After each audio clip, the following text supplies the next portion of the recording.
Welcome back to Howling Adventures. My name is Christian, and today we'll be making a traditional Christmas stocking. The pattern for this is provided for free. The download is in the description below. This pattern is printed out on typical printer paper. I cut it out, and then I taped it together. To kick this project off, let's cut out two pieces of the main fabric opposite of each other. We're going to be using the large pattern piece for this. I learned the hard way that extremely stretchy felty fabric, say that 10 times fast, is very difficult to sew together on its own. Because of this, I decided to use a backer material. I got an easier fabric to sew, cut that out, and attached it to the felty fabric first, and that gave me a lot more structure, which allowed me to sew the red pieces together a lot more easily. So here we are, the backer material attached to the main material. I used a 1/8 seam allowance to keep it nice and close and made sure both pieces were flat when I sewed it together. But I discovered an easier way to do this.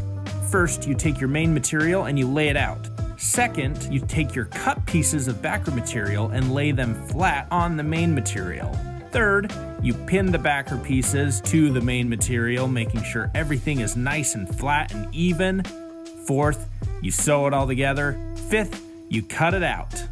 This way everything's all lined up, everything's all flat, and sewing's kind of a cinch. Okay, so you have your two main fabric pieces. Let's sew them together. Remember that the best sides go together. We're using a 3/8 seam allowance, and don't sew across the top, and we need an opening. Boom, look at that, your main piece is done. Look at you, I'm so proud of you. You even zigzagged the edges to stop the sides from fraying. If only you had a serging machine, that would be so much cleaner, but that's okay, it's still a win. Now let's go do the lining. For this, we're gonna use the smaller pattern piece. That's because the lining fits inside the main stocking. Don't get confused that I use the exact same material for the lining and for the backer. The lining is necessary, the backer is optional. I used some fluffy fabric for the cuffs, noting that you can use any fabric for any piece on this stocking. Make it your own. You don't have to do it the same as me. These cuffs are attached to the top of the lining, right faces together, 3/8 seam allowance. Beautiful. Probably should have zigzagged the edges, but it still holds. Time for the hanging cord.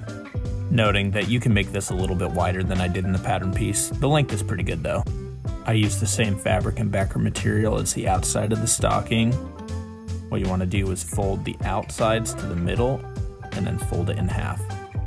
That way, when you do a seam down the middle, all the raw edges are contained inside and everything's nice and clean. So let's sew the lining together. Remember to include the hanging cord. This is going on the cuff.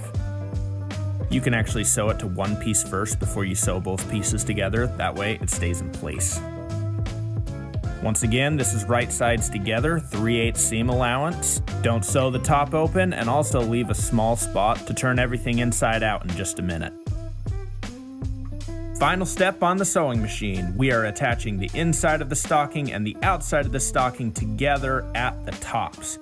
You want the good sides touching each other, and once again, 3/8 seam allowance. It's good to get this all lined up, so if you need to use pins, that's a-okay. Okay, let's turn that stocking right side out. The bigger the hole to pull through, the easier it is, but the more you have to sew up by hand in the end. Okay, we're almost there. Let's sew up that hole.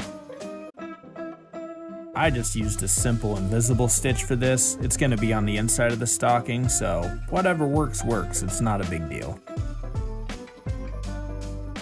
You're almost there. Shove the liner and the cuff inside. Turn the cuff around, and you are done, baby. You're done. Now, let's have a final reveal, shall we?